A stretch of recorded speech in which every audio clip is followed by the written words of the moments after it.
تو دانت صاف کرنا مقصود ہے تو آپ برش بھی کر سکتے ہیں. اور اس کو جو قرآن مجید نے بیان کیا تو اس نے کہا ایک ہوتی ہے شریعت، ایک ہوتا ہے منہاج. کل جعلنا منکم شرعۃ و منہاجا، ہر ایک کے لیے ہم نے ایک شریعت بھی رکھی ہے، ایک منہاج بھی رکھا ہے. تو ویسے یہ مترادف بھی استعمال ہوتے ہیں، شریعت کی جگہ آپ منہاج کا لفظ بھی استعمال کر لیتے ہیں، لیکن یہ کہ جب دونوں ساتھ آ جائیں تو ان میں فرق ہوتا ہے. شریعت اور شے ہے، منہاج اور شے ہے. تو شریعت بحث کر رہی ہوتی ہے سنت سے کہ جو آپ نے دانتوں سے پکڑنی ہے، دائیں بائیں نہیں ہوتا. اور منہاج کا تعلق ہوتا ہے سیرت سے کہ جس سے آپ اصولی رہنمائی لے کے اپنے لیے کوئی لائے عمل بنا سکتے ہیں. تو یہ چیز چونکہ ذہنوں سے اوجھل ہے تو میں نے چاہا، اور ان لوگوں کے ذہنوں سے بھی اوجھل ہے جو منہج انقلاب نبوی پہ لیکچر دیتے ہیں، تو اس لیے میں نے چاہا کہ ذرا یہ بھی وضاحت ذرا تفصیل کے ساتھ ہو جائے. وقت بے شک اس میں لگ جائے، لیکن یہ کہ کم از کم جو لیکچر دیتے ہیں ان کو تو سمجھ آ جائے کہ بھئی اس میں اور اس میں فرق کیا ہے. اور وہ اگر فرق ملحوظ نہیں رکھیں گے تو یہ تباہی ہے، یہ مضمون کوئی فائدہ نہیں دیتا، پھر اس سے داعش پیدا ہوتی ہے. یہ فرق ملحوظ نہیں رکھیں گے تو اس سے دہشت گرد پیدا ہوتے ہیں. اس فرق کو سامنے رکھیں اور یہ کھول کے بیان کریں گے تب بات سمجھ میں آئے گی. اب آ جائیں اس چیز کی طرف. انقلاب کی وضاحت میں نے آپ کو کر دی، انقلاب کیسے ہوتا ہے. اب دوسری چیز آ گئی ہے کہ آج کے دور میں انقلاب کا نقشہ، مطلب وہ جو اب تبدیلی آئے گی اس تبدیلی کی صورت کیا ہوگی، کیا ہوگا، قانون سازی کیسے ہوگی. یہاں بھی بہت سے لوگ سمجھتے ہیں کہ جی ہمارا آئین قرآن و سنت ہے، ہمیں کوئی نیا قانون بنانے کی ضرورت ہی نہیں ہے. یہ بھی ناسمجھی کی بات ہے. ویسے اس سے زیادہ سخت لفظ بھی استعمال ہو سکتا ہے، لیکن یہ کہ بہرحال میں کم تر لفظ پہ گزارا کر رہا ہوں. یہ بھی سخت ناسمجھی کی بات ہے. ہر آن قانون سازی کی ضرورت ہوتی ہے. آخر اگر قانون سازی کی ضرورت نہیں ہے تو اجتہاد کا دروازہ دین میں کیوں رکھا گیا ہے، اجماع کیوں رکھا گیا ہے. تو جب انسان نے ابھی ارتقاء کرنا تھا اور اللہ کو معلوم تھا کہ ارتقاء ہوگا تو نئے مسائل پیدا ہوں گے. تو جب نئے مسائل پیدا ہوں گے تو نئی قانون سازی کرنی پڑے گی اور with in the limits of قرآن و سننا ہوگی. بس یہ موٹا اصول ہوگا. تو یہ وہ جو نقشہ ہوگا وہ کیا ہوگا، اس کی طرف ہم جائیں گے اگلے لیکچر میں. اس وقت جس چیز کی طرف ہم جا رہے ہیں وہ یہ، وہ قائم کیسے ہوگا، حضور نے کیسے کیا، ہم کیسے کریں گے، اس میں کیا فرق ہوگا، کتنا فرق ہوگا. لیکن وہ ایک چیز رہ گئی جو میں بتانا چاہ رہا تھا. منہج اور شریعت کا فرق تو میں نے آپ کو بتا دیا، لیکن میں ایک موٹی بات بتا دوں، اس سے آپ کو یقین ہو جائے گا بات، مطلب کوئی بھی شکال باقی نہیں رہے گا. نبی صلی اللہ علیہ وسلم کے منہج میں جو ٹرننگ پوائنٹ ہے، ٹرننگ پوائنٹ وہ ہجرت ہے. مانتے ہیں نا آپ، ہجرت واز دا ٹرننگ پوائنٹ. اور حضور ہجرت خود حرام کر گئے ہیں، منع کر گئے ہیں، منسوخ کر گئے ہیں. اب ہجرت لازم نہیں ہے کسی کے اوپر. حرام کا لفظ غلط میری زبان سے نکل گیا، یعنی فرض تھی نا وہاں، جو ایمان لائے اس پر فرض ہے کہ ہجرت کرے. حضور نے اس ہجرت کی فرضیت کو ساقط کر دیا. تو اگر ہو بہو عمل کرنا ہوتا تو پھر وہ فرضیت کیسے ساقط ہو سکتی تھی. جو ٹرننگ پوائنٹ ہے، جس کی وجہ سے سارا پروسیس چینج ہوا ہے، پیسو ریزسٹنس سے ایکٹیو ریزسٹنس کا فیز شروع ہوا ہے، وہی ساقط ہو گئی. تو اسی سے ثابت ہو گیا کہ اب منہج کو اس طرح پابندی کرنا جیسے سنت کی پابندی کرتے ہیں، ایسی ذمہ داری مسلمانوں پر عائد نہیں ہوتی. ہاں اصول وہاں سے لیں گے. اچھا اب آگے چلیں. نبی صلی اللہ علیہ وسلم نے پہلے تو توحید کی دعوت دی، میں نے بتایا یہ فرق آ گیا. وہ آج کے دور میں بھی بس ایک فرق پڑ گیا ہے، انسانیت اتنی سمجھدار ہو گئی ہے کہ اب بت پالتی نہیں، بلکہ جو بت پرست بھی ہے نا دنیا میں وہ بھی بتوں کی پوجا نہیں کرتے. یہ انسان کی سمجھ میں اضافہ ہو گیا نا. وہی جیسے بچہ سمجھدار ہو جاتا ہے، اب انسان سمجھدار ہو گیا تو وہ نبیوں کی تعلیمات کے قریب آ گیا یا نہیں آ گیا. اب بتوں کی پوجا سارے سوسائٹی بیوقوفوں کا وہ سمجھتی ہے کام. لہذا انسان یوں سمجھیے کہ تائب ہو چکا ہے بتوں کی پوجا سے. تو یہ بات بالکل ٹھیک ہے، لیکن آج شرک کی نوعیت بدل گئی ہے، نئی قسم کے شرک وجود میں آ گئے ہیں. ان تازہ خداؤں میں بڑا سب سے وطن ہے، ایک شرک یہ ہے. یہ جو معاشی نظام ہے آپ کا یہ بھی شرک پر مبنی ہے، لیکن یہ مولوی صاحب نہیں بتا سکتے، ان کے تصور سے یہ اوپر بات ہے. وہ اس کو گرفت میں لے ہی نہیں سکتے، وہ سمجھ ہی نہیں سکتے کہ یہ شرک ہے. یہ ملکیت کی شرک ہے. یہ جو کہتا ہے میرا مال میری مرضی، میں چاہوں تو سود لوں یا یہ کروں یا ایکسپلائٹ کروں، اور یہ چیز ذرا اوپر کی سطح ہے، یہ بھی شرک ہے. تو آپ اگر انقلاب لانا چاہتے ہیں تو بتانا پڑے گا پاجی اے شرک ہے گی، پھر ڈنڈا پریڈ ہوگی نا. جو کچھ انقلابیوں کے ساتھ ہوگا وہ اس کے بعد ہوگا.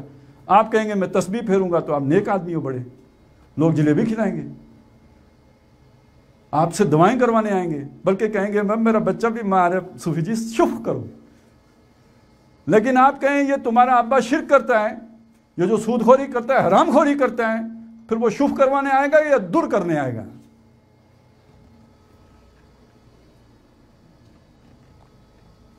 تو آج کے دور کا شرک اور ہے.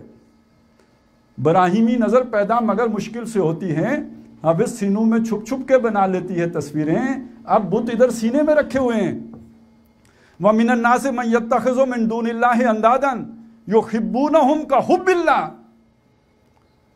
یہ اللہ کے ضد, اللہ کے ند, جن پر لوگ جانے قربان کرتے ہیں. بات سمجھ میں آ جائے گی کہ کھولوں؟ پھر کہیں گے خرابی ہو گئی. آج دنیا میں شہید کس کو کہتے ہیں؟ وطن پر جان دینے والا. محب اللہ نہیں, محب وطن. یہ شرک کتنوں کو معلوم ہے؟ تو آج کے دور میں شیطان نیا جامہ پہنا کے شرک کو لے آیا ہے, یہ سمجھنا ہوگا. اور ان میں سب سے جو بدترین شرک ہے, بدترین, چونکہ ریاست کا جبر بہت زیادہ ہو گیا, میں نے بتایا نا ریاست کی عملداری کتنی ہو گئی ہے, تو بدترین شرک جو ہے, جو کبھی فرعون کے دور میں بھی اتنا بدترین نہیں تھا, نمرود کے دور میں اتنا بدترین نہیں تھا, کیونکہ اس کے وسائل اتنے نہیں تھے, اس کا ہاتھ اتنا لمبا نہیں تھا, وہ اتنا طاقتور نہیں تھا جتنی آج کی ریاست طاقتور ہے. وہ غیر اللہ کا قانون بنانے کا اختیار ہے, اور پوری دنیا میں یہی ہے.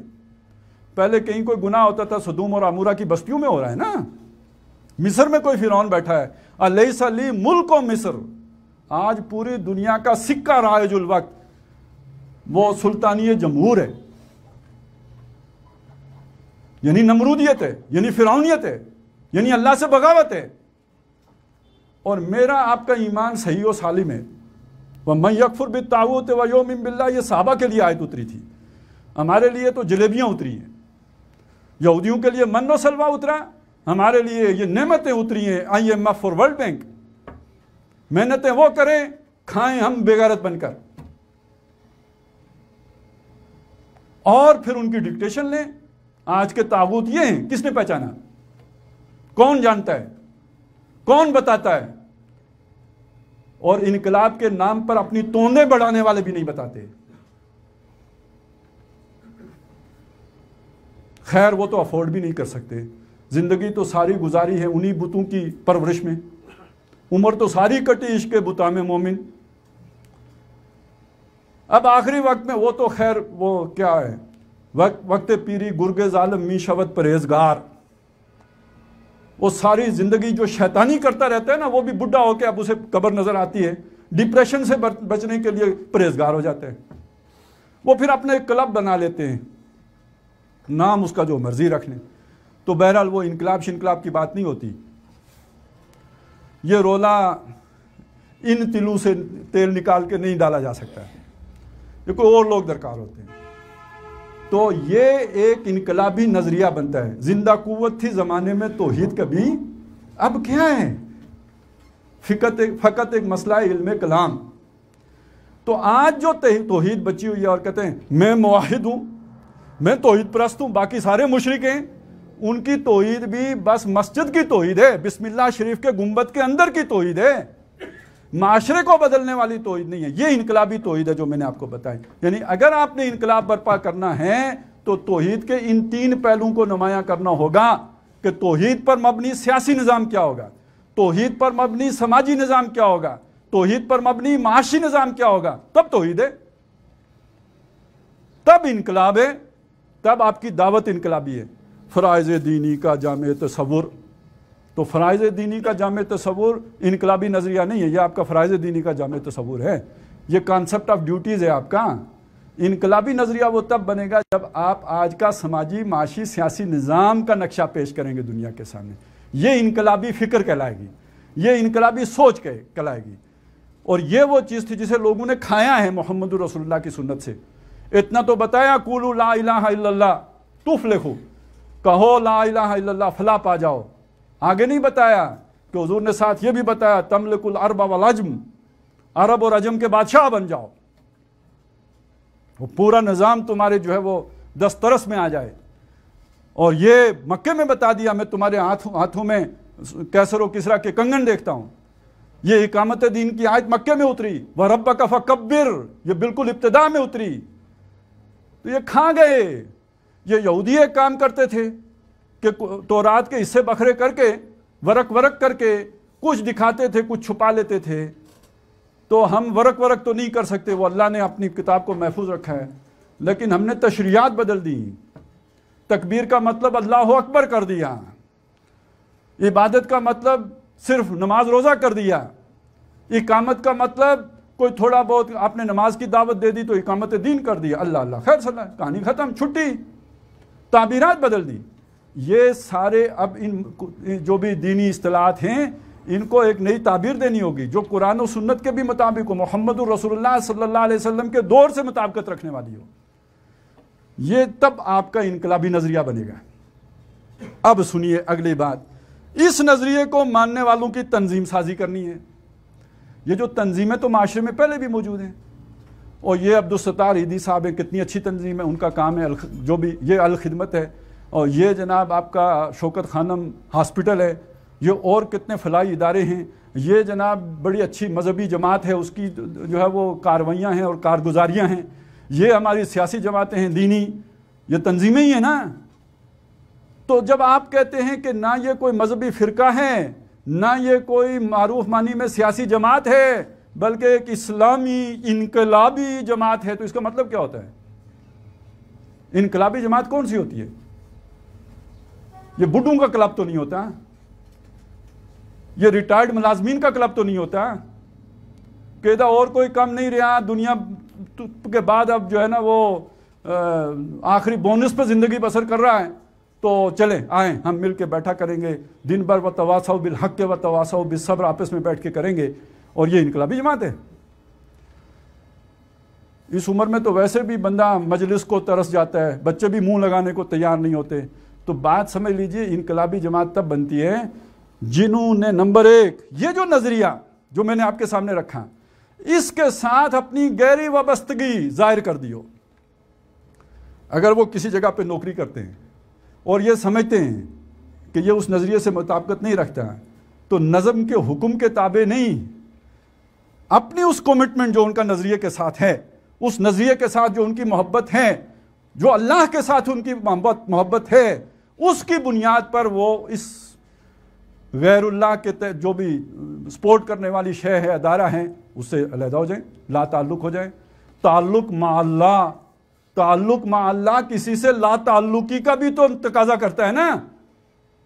ادھر آپ شیطان کی خدمت میں لگے ہوں اور اس کے نظام میں کل پرزے کی طرح جتے ہوں، ادھر تعلق مع اللہ، یہ جھوٹ ہے، یہ فراڈ ہے، یہ دھوکہ ہے، یہ ڈسپشن ہے۔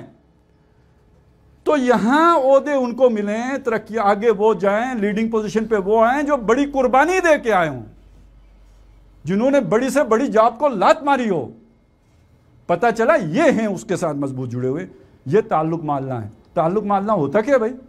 ان صلاتی و نسکی و محیای و مماتی للہ رب العالمین۔ تعلق مع اللہ کیا ہوتا ہے؟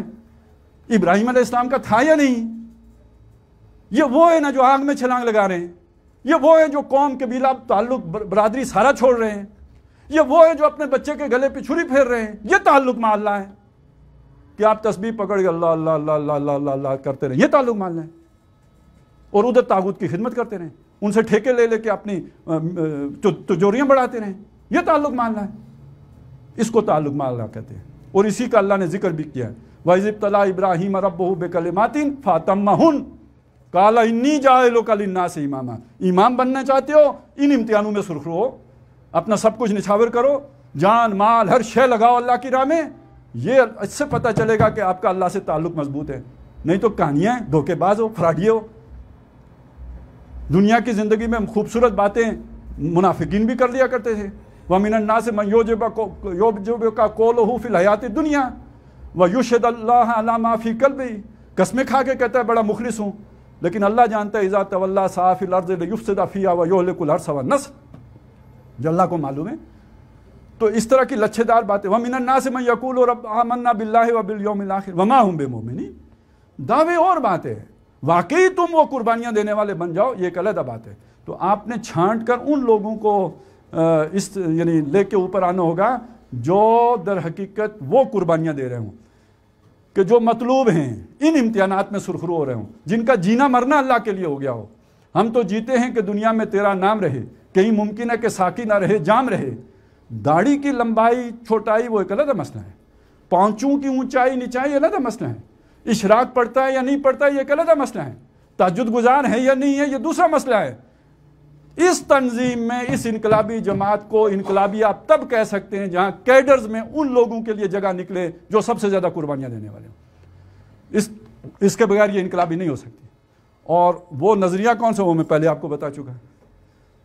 وہ اگر مستحضرین ہو، ان سے پوچھا جائے کہ ہمارا انقلابی نظریہ کیا ہے، تو وہ کہیں توحید عملی، وہ کہیں کہ جناب فرائض دینی کا جامع تصور، تو خاک قربانیاں دیں گے۔ یہ پتہ ہی نہیں انقلابی نظریہ ہے کیا، اور جس کے بارے میں آپ نے طے یہ کیا ہو، بے یقینی اور انسرٹنٹی کی کیفیت یہ ہو کہ یہ تو عمرانی فکر میں تو تبدیلی کی گنجائش ہے، تو پھر کمٹمنٹ کس خاک کے ساتھ ہوگی، کس بلا کے ساتھ ہوگی؟ وہ تو ساری بات یہ ہے ہمارا نظام، یہ ہے ہم لے کے آئیں گے۔ تو اس کے ساتھ وابستگی ہے در حقیقت، یعنی ایک طرف اللہ کے ساتھ گہرا تعلق، دوسرا وہ جو آج جو نظام انہوں نے قائم کرنا اس کا شعور، اس کا ادراک، آج کے نظام کے ساتھ اس کا جو فرق ہے، اس کی باریکیاں، یہ سب انہیں معلوم ہو۔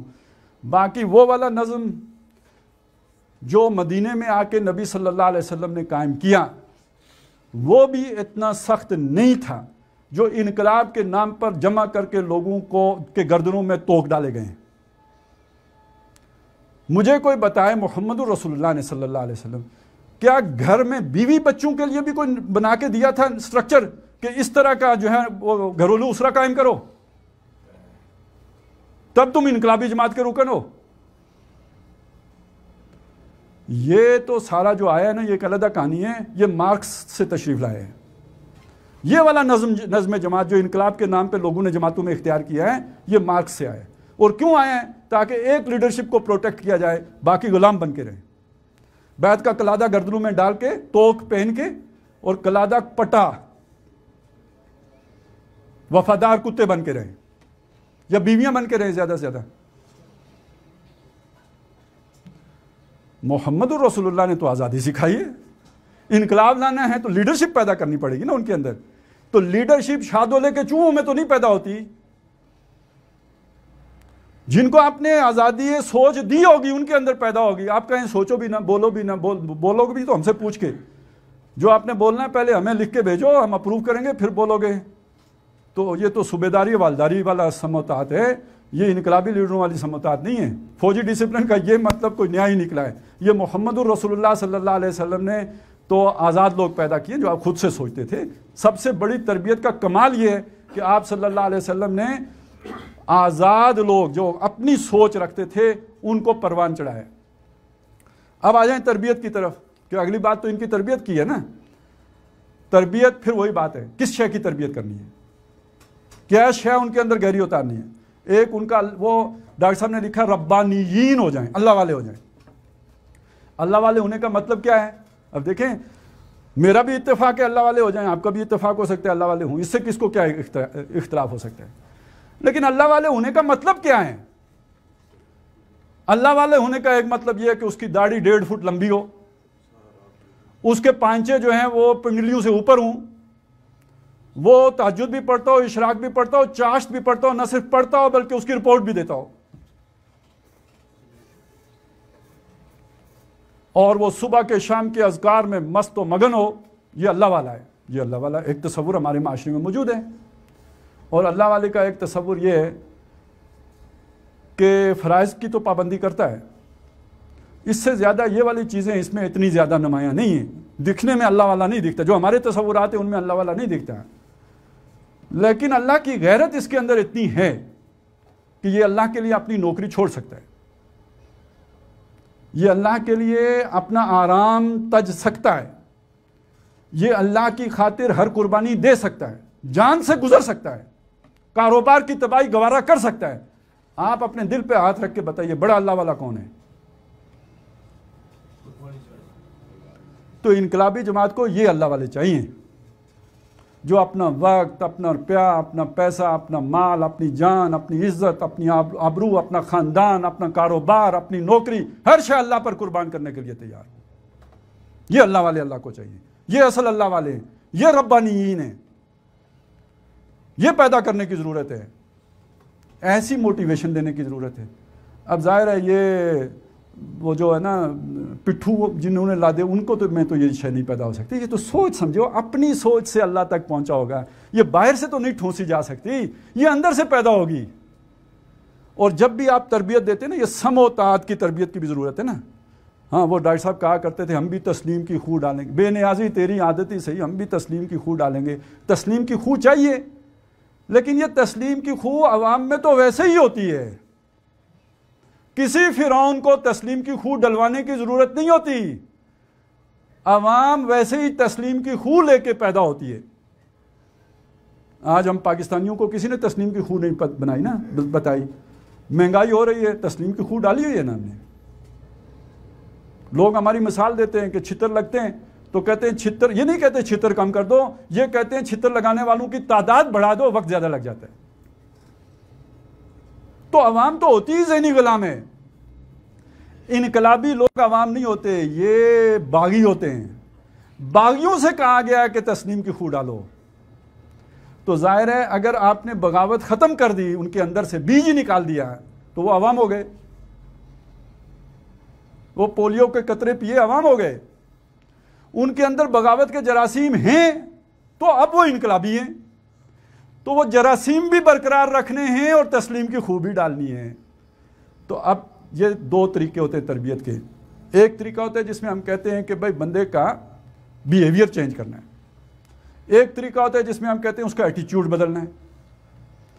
بیہیویئر بدلنے کے لیے مشق کی اور ریاضت کی ضرورت ہوتی ہے. یہ صبح سے شام تک ایڑیاں مارتا رہے نا زور سے زمین پہ، تو مطلب آہستہ آہستہ تسلیم کی خو بھی آ جائے گی. آپ عادت بنا دیں وہ شے اس کی، یہ بیہیویئر بدل دے گی. وہ عادت بیہیویئر بدل دے گی اور اس سے اس کا ایٹیچیوڈ بھی آہستہ آہستہ بدل جائے گا.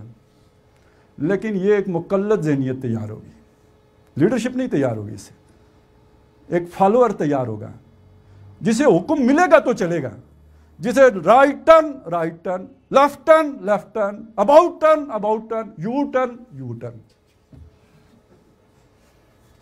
وہ خود سوچ کے کوئی ڈیسیژن لے، نیور. آپ نے لیڈر تیار کرنے ہیں تو آپ کو ایٹیچیوڈ بدلنا پڑے گا. اب ایٹیچیوڈ بدلنے کے لیے آپ کو انٹیلیکٹ پہ جا کے ہٹ کرنا ہوگا. عادت نہیں، آپ نے اس کی سوچ بدلنی ہوگی. آپ نے اس کے اندر سے بغاوت کے جراثیم نہیں ختم کیے، آپ نے اس کے اندر اوبیڈینس کی اہمیت اجاگر کی ہے. لیکن دونوں میں پتہ ہے فرق کیا ہے؟ وہ اندھا بہرا مقلد ہے، وہ کسی بات پہ چون چرا نہیں کرے گا. وہ پیر صاحب کا وہ مرید ہے کہ بیوی مانگیں تو دے دے گا. اور یہ سوچ سمجھ کے چلے گا. یہ کہے گا ہم آپ کی اطاعت کریں گے خلیفہ محترم، لیکن آپ نے اگر کوئی دائیں بائیں ہونے کی کوشش کی تو آپ کو سیدھا بھی کریں گے. اور سیدھا کیسے؟ اس سے سیدھا، تلوار دکھا کے کہا اس سے سیدھا کریں گے. یہ پیر صاحب کا مرید اور حضرت ابو بکر کا مرید ایک جیسے ہیں. یہ ابو بکر کا مرید انقلابی مرید ہے اور یہ آمنا و صدقنا والا مرید یہ فوجی مرید ہے. فرق سمجھ میں آیا؟ آج انقلاب کے نام پر اپنی چورن بیچنے والے کون سے مرید تیار کر رہے ہیں؟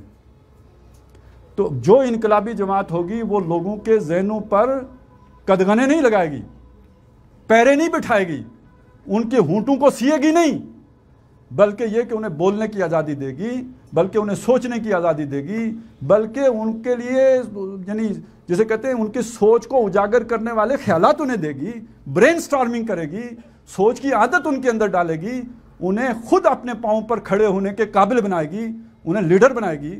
وہ اپنے علاقے کے لیڈر بنیں اور بالآخر اس لیڈرشپ کی ٹاپ پہ آئیں. وہ تو یہ ان کی ساری صلاحیتوں کو اجاگر کرنے کی کوشش کرے گی. یہ تنظیم، یہ تربیت درکار ہے. جب تک یہ ٹیم، ایسے کارکنوں کی ٹیم ایک معتدب تعداد میں نہیں بن جاتی،